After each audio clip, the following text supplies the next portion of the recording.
Okay. I mean, I feel like we should skip through our usual bullshit chit-chat at the beginning, right? Oh, wait, I don't really want to swear. Why? I don't know, I just feel like, we might have new listeners. Maybe they're not into that. Fine, but that goes against all of my natural instincts. I mean, I just don't really want God. to say bullshit within the first 5 seconds. Yeah, I know. Well, you just have. But I was reading an article and I was saying the other day that actually people who swear are more intelligent than people who don't swear. So, like, just for those people who think swearing is for stupid people, it's not. Yeah, I guess. No, it's true. It means you can more effectively communicate how you're feeling. Oh, well then I am just an effective communicator, and you are welcome. Anyway, so welcome back to the podcast. I am Gina, that's Kitty. Say something. Hi. So this is a transatlantic dog podcast. Kitty is in London, I'm in New York City, and we just decided to record our conversations about dogs. So kids, I went rogue this week and did something without you. I did a vet Q&A. You sure did. And I feel like this is something that we've always wanted to do, like when we say, oh, I wish we had a vet on call. In our normal conversations, though, like, it'll be spur of the moment, like, I wish I could ask a vet that. And then I think when we came to think about the questions, it was kind of like, wait, what did we want to ask them? Do you know what I mean? Yeah. Well, I mean, we did ask our question, that we find really fascinating about dogs that have litters with multiple dads. So we got the answer for that, which is super exciting. Yeah. So I kind of want to save our general chit chat for after, but this is the Q&A that I did with Dr.Zay from Bond Vet, and I'll let her explain a little bit more about what Bond Vet is. Well, I'm so happy to have you here. So I have Dr.Zay from Bond Vet with me, which is so exciting. We've always wanted to do a Q&A with a vet, and today we are doing it. So do you want to explain a little bit about what Bond Vet is for anyone that's not familiar, that hasn't seen you on Instagram? Absolutely, and thank you so much for having me today. Bond Vet is a new type of urgent veterinary care clinic. We thought about what are the most important things in a vet clinic environment, focusing on design, focusing on, of course, the client experience, but most importantly, the patient experience. What does the dog look and feel like when they come through the door? What kinds of things are important at the dog's eye level? Those are the pieces that we thought about when designing our spaces. And so if you've ever seen one of our clinics, they look completely different than what a classic vet clinic looks like. And you guys do events as well, right? We do. We have so many events. We have a fantastic marketing and social team, and they focus on bringing the communities around our vet clinics together. And so one of my favorite events to this day is our Doga event, so doggy yoga. And I mean, you never know how many people are actually going to turn out for these things. It was packed. People with their mostly small dogs. There was, I think, 1 or 2 big dogs there as well, which made for a fun event. But just really great to see people coming together in our spaces, tying into who we are, which is, just trying to celebrate and enhance and strengthen the human-animal bond. I mean, I saw the Doga Instagram stories. I really wanted to go, but I couldn't that day. It looked amazing, but all I could think was my dog would not stay with me. She'd be all over the place. They did really well. It was fantastic. Yeah. Okay, so I kind of want to get into the questions. We do have a few questions from listeners, questions that Kitty and I have always wanted to ask about. Just to kind of start things, do you have any pets? I do. I feel like over the course of my lifetime, I've had many pets, and sometimes they're mine, and then I push them along to people that also want pets of their own. So my parents have one of my cats that I love, and I just couldn't move to New York City with. Right now I have my golden doodle Tilly.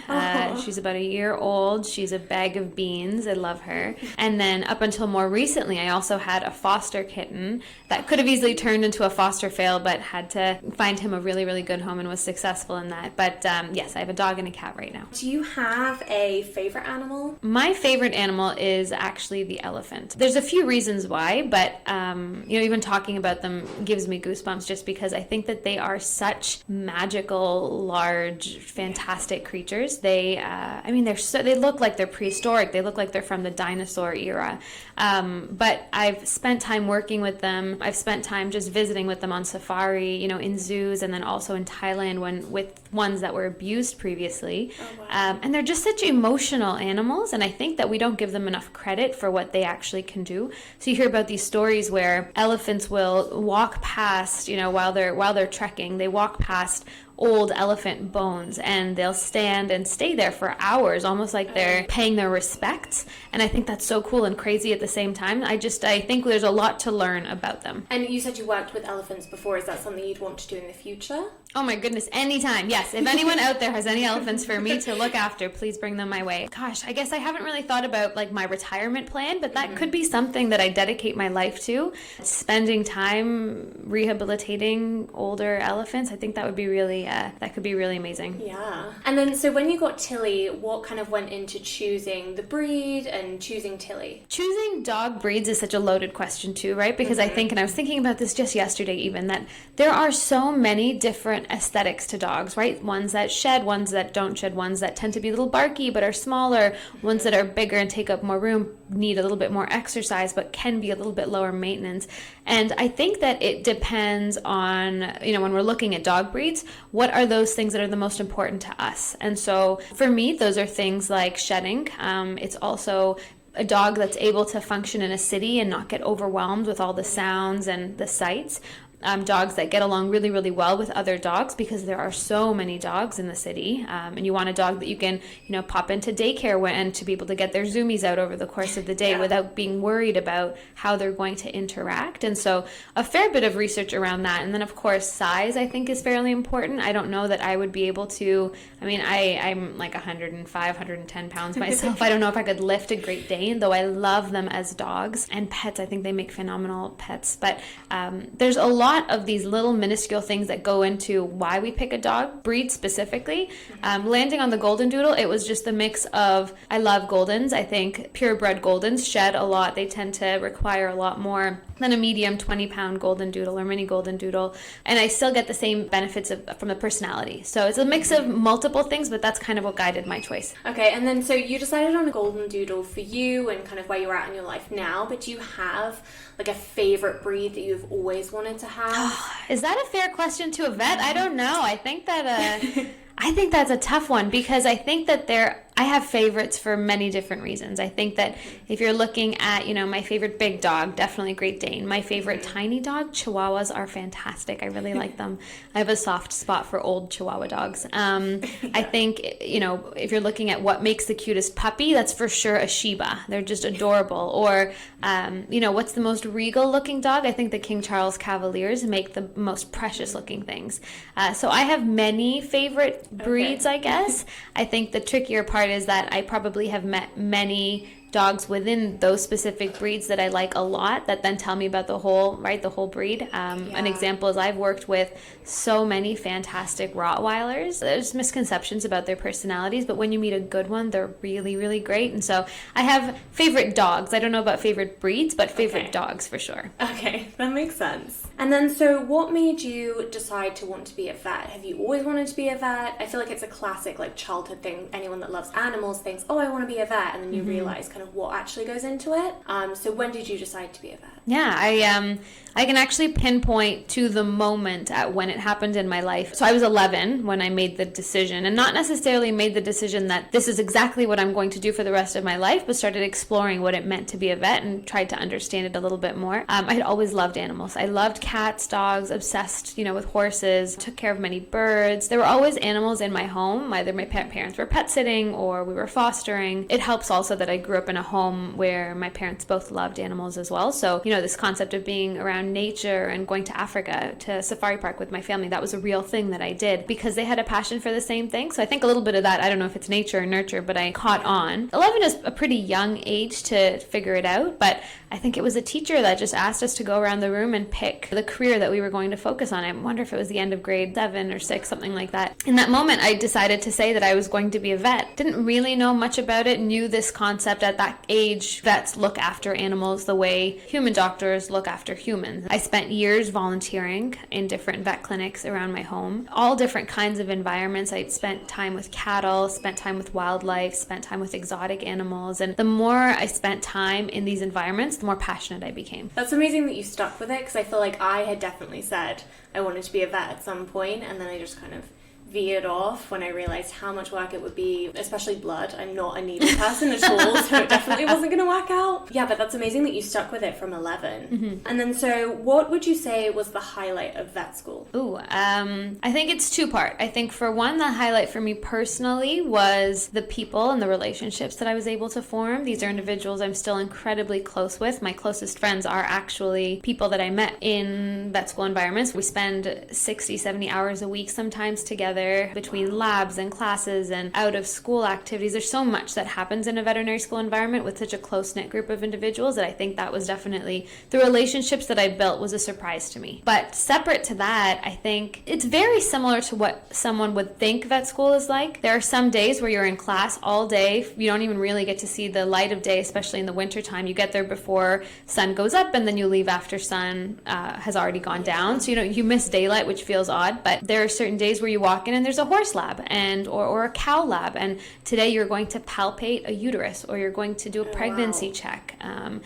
So you get in there and you have your coveralls on and you glove up, which means you wear these gloves that go from the tips of your finger to the top of your shoulder, and then you lube up and then you get in there. And those are really hands-on, obviously, no pun intended, but definitely something that you learn a lot from in a quick period of time, and it kind of comes full circle as to this is why I'm here. I'm able to do a lot of these things. I'm able to learn and then act on what I've learned, and showcase my appreciation for the industry and the field. Wow. And now that you are a vet, what would you say is the hardest part? Most people would probably say the euthanasia, right? I think euthanasia is just a more difficult thing for a lot of people to stomach when you're looking at it from the outside. But when you ask vets, it's not always euthanasia that's the hardest part. Euthanasias can be a very beautiful thing. It's very nice and rewarding to be able to offer an animal that comfort and that peaceful passing when they are suffering. Not a lot of people can say that they can do in their day-to-day or their lives. And when you see an animal really suffering, when they have arthritis, cancer,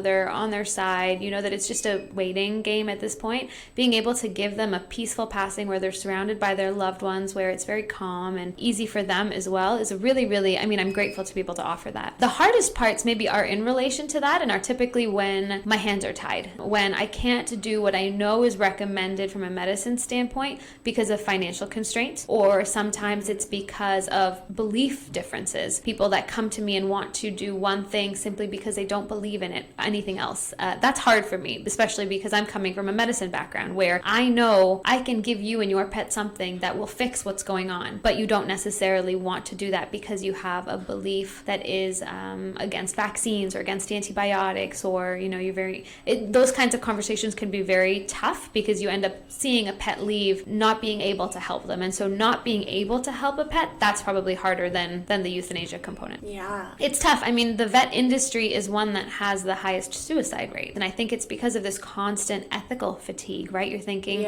here's this pet and I have to weigh out its life based on how much money this person's able to put into its life. It's tough as a profession for sure. And then what inspires you the most? I think the human beings that I work with oftentimes are the most inspiring piece of my day. So whether it's the people at the level of the clinic or the people that I work with on a day-to-day, at our offices, these are individuals that have committed themselves and their life to helping us grow an organization that is focusing on this bond that exists between a human and pet parent, and to be truly honest, doesn't have much to do with us until we get involved, right? And it's so cool to see the different backgrounds that the people come from that are part of our organization, or what they're looking for in their lives, or how hard they'll continue to push because they want to be successful in their lives and help us be successful as an organization. I think the human component of it has been the most shocking for me, just because it can be so meaningful and there's very little that I can do alone. There's a lot that I actually cannot do on my own. And so without the human beings that support me, we wouldn't be able to be as successful as we are. And do you have any favorite patients? I know when I go to the vet, I like to think that Harley is the favorite patient, or at least top 3. I do. I have several favorite patients. I don't know if I'm allowed to say that. Is this off the record? I don't know. Pets that I have the most interaction with oftentimes become my favorite. So if I have the extra time to spend with a nervous cat and help them feel a little bit more comfortable in that environment, and when they come out from being a shy individual to, all right, I'll give you a headbutt, or the dog that's kind of hiding underneath its parents' legs and then will creep out for a treat, and then all of a sudden it's sitting right by my feet, those quickly become my favorites. I think I have multiple favorites on any given day. The ones that start out as puppies and that we see grow up, obviously those ones, I mean, it's like watching a baby grow up, right? You see them in their infancy, you get to see how they learn about things, you can see where they've come from, how they are, how well behaved or misbehaved they've become, and those are often the favorites as well. Oh, that's so nice. And do you have a favorite dog Instagram account? I do. Who do I have? Okay. I've got, I follow so many dogs on Instagram. I really like Mervin the Chihuahua. Okay. He's this little, I told you earlier that I love the old Chihuahuas, and he's this little old man Chihuahua with his tongue hanging out the side of his mouth, and there's just something about these little guys. They're so cute, they're so dear, and he's so little with such a big personality, and I can appreciate that. Okay, I'm not familiar with is it Mervin? Mervin, yeah. Mervin, okay, I'll have to look him up. Okay, and then so just going into listener questions, so my co-host Kitty obviously isn't here, but she does have a question. So she has a 10-year-old Jack Russell Terrier called Florence. She is so sweet, definitely like a runt of the litter, like a little teeny, but she is 10 and she is sleeping a lot, and Kitty was just wondering, you know, she's sleeping 18 hours a day, is that normal? And she genuinely loves to go back to bed. Yeah. Like all she wants to do is sleep. So is that normal? Well, so it's so funny that you say that she wants to go back to bed, because there's obviously a world where she has Florence, a cat dog, right? Like, or a dog cat, I guess it is. A dog who acts like a cat and sleeps 18 hours a day. There's also the other world where maybe it's not normal and maybe it's related to something medical. And so the things that we think of are, you know, what's their thyroid status like? At the age of 10, sometimes their thyroid starts to go down and get slower, similar to human beings. I think in some cases as well, human beings have hypothyroidism. And so if her thyroid is slow and her thyroid isn't making as much hormone as it should, it's not going to ask the body to kickstart its metabolism, and so she'll feel more lethargic than she needs to be. The other piece you think about is pain. So is she tired, or is she just painful and she'd rather just lay down? And the way you would figure that out is, what's she like when she's awake? Is she running around, zooming about, bouncing around, jumping on things, or is she a little slower? You know, maybe it's arthritis kicking in. At the age of 10, for sure, there's got to be some arthritis. And so these are just some of the things that I think of that I would be able to assess if I had her in front of me, and I'd be able to touch her body and potentially do some blood work and see what her levels and metabolic levels specifically are looking like. But it ranges anywhere from being totally normal to very abnormal and needing treatment. Okay. I mean, Florence is definitely very active when she's up. Like, she'll go get the mail, very like wants to go out for walks, but as soon as she's home, she's like, I want to be in bed. It could just be that she loves her bed. I certainly do. I don't know. Yeah. Okay, great. Okay, and then one question that Kitty and I have always wanted to ask about, we talk about it on the podcast, maybe like every other podcast episode. We are fascinated that, you know, litters can have multiple dads. Can you explain that? Like, how does it work? Like, if a dog gets pregnant, is there a window of time that they can get pregnant again and then have a multiple dad litter? We're just fascinated. Yeah, that's fair. And it's such a weird thing, right? That animals can do this. And I imagine that, you know, if a human being was to always give out a certain number of eggs, multiple eggs versus just one, it could be something that we would do as well. But the way it works is different than humans. Animals, and specifically dogs and cats, have multiple eggs that they give out at the same time. A human being classically gives out 1 egg a month, sometimes 2. I think that's like twins, for example, in human beings. But dogs, they can have 6, 7, 8. I've heard of, you know, even higher than that in terms of how many eggs that there are released by the ovaries. And the shape of their uterus is also different because it allows for the implantation of all of those eggs. And so if you have a dog who has given out her 6 eggs, her ovaries have released them, they're floating around, and she mates with one male, and all of those sperm are finding their way to the eggs, and then the day after she mates with another dog, and all of those sperm are then also finding their way to the eggs. Depending on whose sperm win what race to which egg, all of those 6, 7, 8 eggs need to be fertilized by one sperm, and so you have 2 different dads worth of sperm inside of the uterus, and so it's just really a race to who can get there first, which sometimes it's one versus the other. They can't be weeks apart, it's usually days apart, just because they're only fertile and able to receive what the male is giving out for a short period of time, so it's like a day or 2. So it wouldn't be that they would be delivered weeks later. I mean, there's a possibility I think that it's probably only that it could be days apart, and then that's how you can have one litter with multiple dads. Oh wow. And have you seen any in person? I haven't seen them recognizably. Sometimes you see a dog and, you know, it's a purebred purebred, but she was mated, with the sire that she was supposed to be mated to, and then the day after got out, and then came back home, but everything was fine, and nobody noticed anything different. And then 63 days later, gave birth to 5 very similar looking dogs and 1 odd looking dog. And so you wonder about that, like the ugly duckling, essentially. Yeah. So I think it probably happens, but if you're watching the dog carefully, which a lot of breeders are, I think it happens rarely. And are you familiar with Simon Sitz? It's Simon Sitz, it's Pinot Paparino, it's Waffles mix. Yeah. It's that whole litter. Kitty and I are fascinated because Waffles and Simon look the exact same. Oh, that's nice. And then Pinot looks just like the mum, but looks nothing like the other 2. And then there are 2 others in the litter that look like siblings, but don't look like any of the others. Oh, interesting. No, I don't know Simon Sitz, but now it feels like I need to go and take a look. Yeah, I can show you if you want. Sure. But the whole litter, like, it looks like it's multiple dads, yeah. It's possible. I mean, was this an outdoor, we don't know where the dogs came from? Oh yeah, they're all rescues from then very possible. Korean canine rescue. So they're rescued from Korea. So this is Simon, and then the sibling that looks exactly like him, Waffles. That's so cute. Yeah, and then Pinot. Pinot is also a tripod, and I also have a tripod, so I did like a tripod meetup at Boris and Horton. Oh, how was that? It was so cute. Yeah. There were only 6 of them because there aren't that many, but it was very cute, and they all played. So Pinot is also from that litter, but just looks very different. But still has that, like, could be a corgi shepherd something in there. Yeah, interesting. And I mean, some of it is also gene expressiveness, right? Like if you have a recessive allele versus a non-recessive, and what that looks like, I think that changes the way they look too. So a piece of it could just straight be genetics and have nothing to do with different dads. Oh wow. Okay, that's so interesting. I'm just so fascinated by like different litters, like litter dads. Okay, great. So now we finally have that question answered.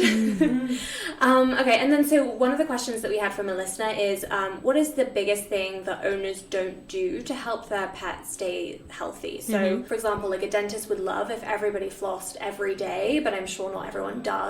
So in terms of pets, what is one of those things? I think the number one thing that I wish pet owners did more of is exercise their dogs. And I don't mean it strictly from an obesity standpoint where, their health is correlated to their weight and we want to make sure they're in an appropriate weight. If that's of course true, and it's really good for their joints to be active and mobile, but I think I'm speaking more about their mental health. So it's not something we speak about a lot, which is if you have a dog who lives a very sedentary lifestyle but shouldn't, a golden doodle, for example, who needs hours of play and being outdoors and running around, or certain dogs don't, and they could also be golden doodles. I think it's important to just see what it is that your dog needs. If you have a high energy dog that isn't able to run around, get its energy out, think about things, so if you're able to provide that for them, I think it makes for a better, more stable dog. Oftentimes in the city, especially, what you see is dogs that are kept inside in apartments. They're let out in the morning, they're let out one time in the later evening, and then again right before going to bed, and then that's pretty much it, other than the weekends, which are spent maybe at the dog park or doing things here and there. If that's all they do, they'll get bored. If they get bored, they'll get destructive, and some of that destruction shows itself in the form of biting or chewing on objects that they shouldn't. So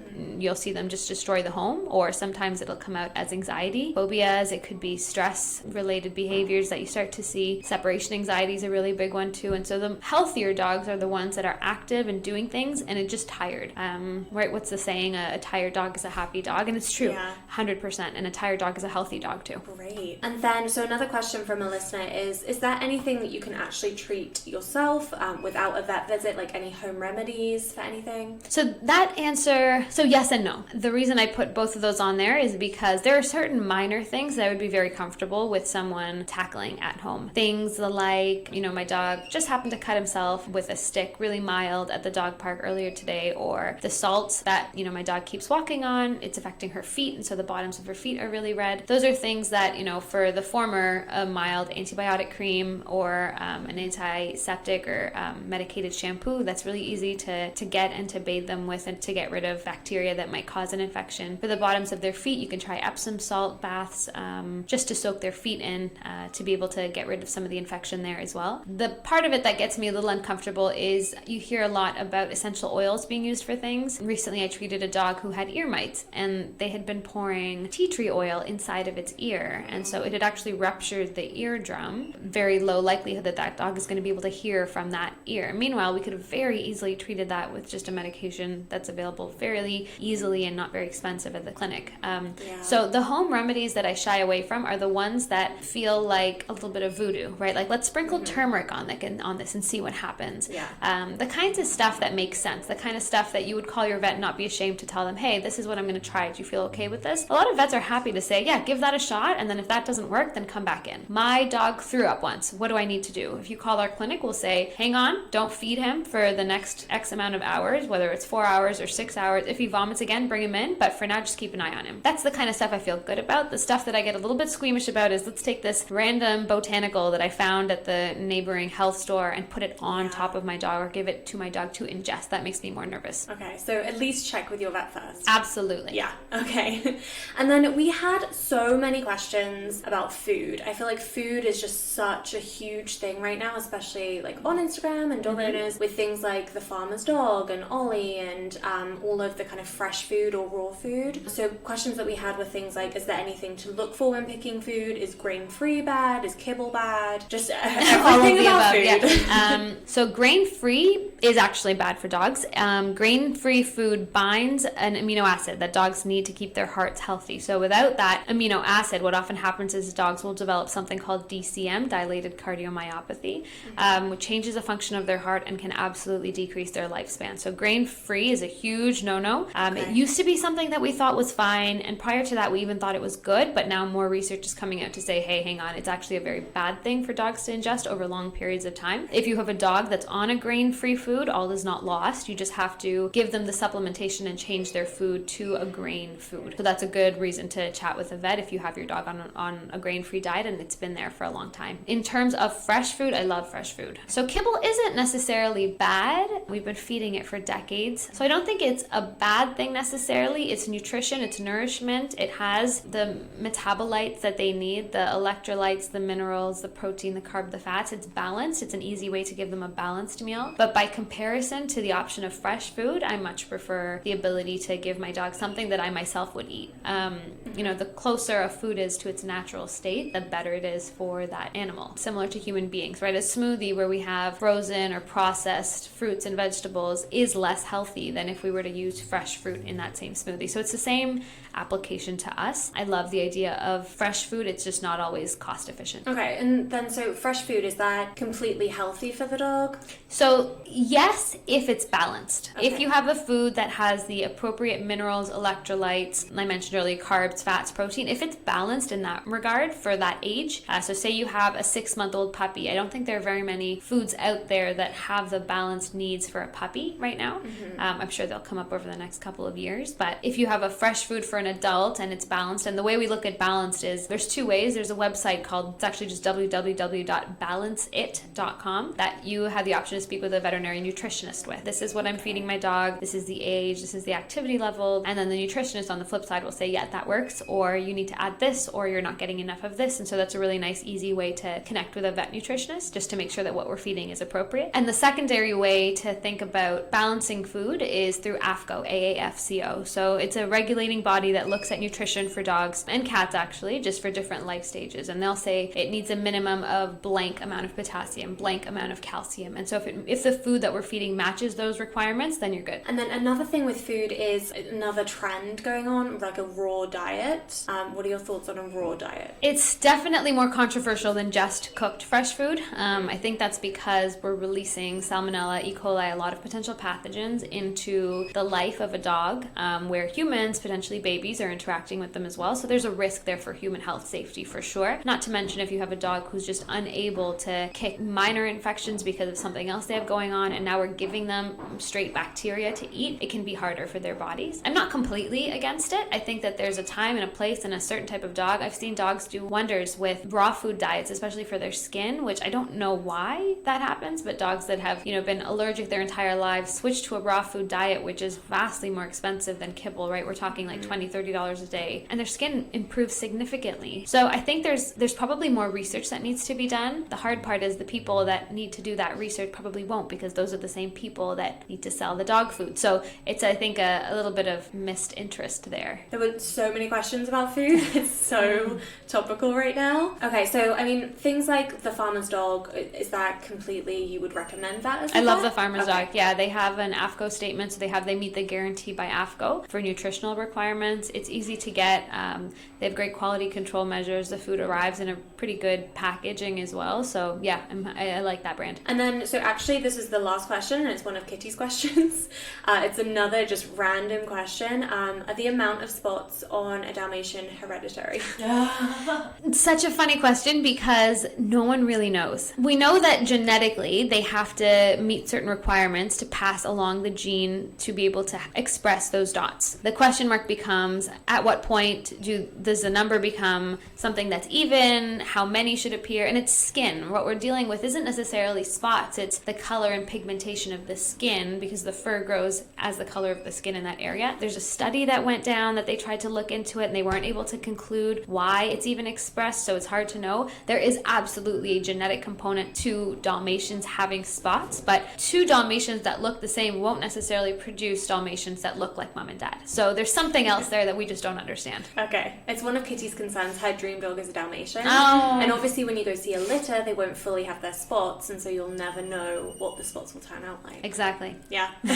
Okay, well that's all of our questions that we had to go through. Thank you so much for doing this. Thank you so much for having us. It's been so informative. I feel like I've learned a lot. And it was great to learn a little bit about Bonfit as well. And do you have any events that are coming up soon? Yep, so we actually have a few brunch events. We have dog yoga events coming up in the near future as well. Okay, awesome. And I'm probably going to come to Doga because I'm so interested. Someone's on the Upper East Side. Okay, yeah, that's cool. Yeah, definitely. I'll come to that. Sounds Okay. good. For a full list of events, head to our website. It's bondvet.com/events, or if you follow any of our Instagram, we have a lot of information on there as well. Our Instagram handle is Bond Vet Clinic. Yeah, and the Instagram is great. It has a good aesthetic. There are so many cute dogs on there. Yeah, so go follow Bond Vet.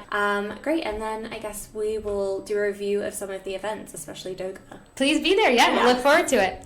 Okay, so that was the Q&A with Dr.Zay, and obviously Kitty couldn't be there with me because this is a transatlantic podcast, and so Kitty's in London. But I really want you to come and visit so we can do cool stuff. I was actually on a date while you were doing this, weren't you? So I was occupied. Yes, oh my god, kids. And there was this moment that was so funny where I was setting up my laptop and stuff, and we were talking about you as my co-host, and Dr. Zay was like, oh my god, wait, is Kitty here with us? And I was like, oh, no, she's not actually. And I so wanted to say you're on a date. That is so funny. What day was this? Tuesday? Yeah, Tuesday. Yeah. Oh, we were living very different lives at that very moment. Oh my god, yeah. You were interviewing a vet and I was on a date with a sexual deviant. So great. No, I listened to the interview this morning and it was so interesting. Like, I thought she was like an amazing podcaster. Oh my god, same. Like, yeah, she was so just well spoken, like well thought out answers. Yeah. She was very articulate, so I actually found it very interesting.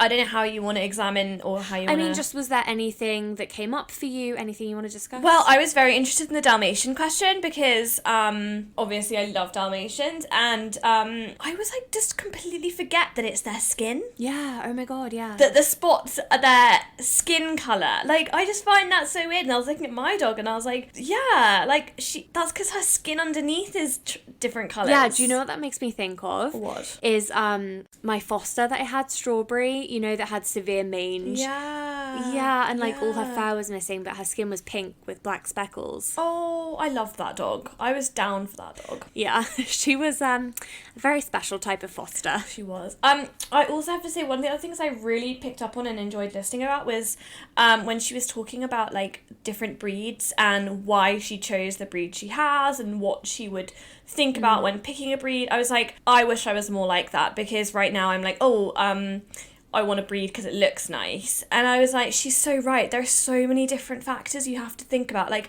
is this breed gonna do well in this kind of situation and that kind of situation? And you know how I really want a Dalmatian. And my sister the other day was like, you shouldn't get one because you're a very nervous person and they are not. I need a much more stable breed. Wait, really? Oh, maybe we need to look into Dalmatians a little bit more. Yeah, I mean, I really actually was like, I need to do my research on like what breed I'm going to get next because I'd like to put more thought into it. Yeah. What was your favourite part of the interview? Oh, well, Kit, definitely dogs that have litters with multiple dads. Yeah, for sure. I mean, it was so interesting.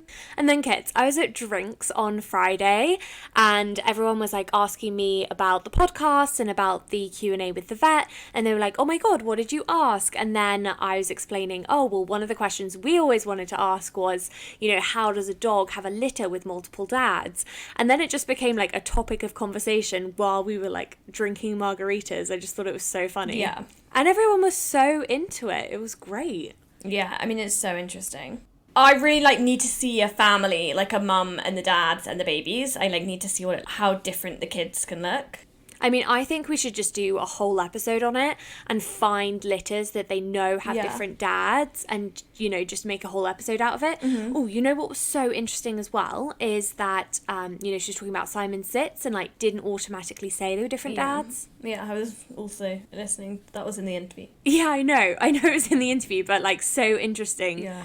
I mean, I kind of want to believe that it's different dads just because I love that litter and I love to imagine that it's one of those. Yeah. I'm really glad she cleared up, like, the fact that the eggs are only, like, available to be fertilised for a few days. That's what I was, like, confused about. Oh my god, same, yeah. Oh, and do you know what else? At margaritas, we were talking about the litters, and then we got on to, oh my god, can that happen with humans?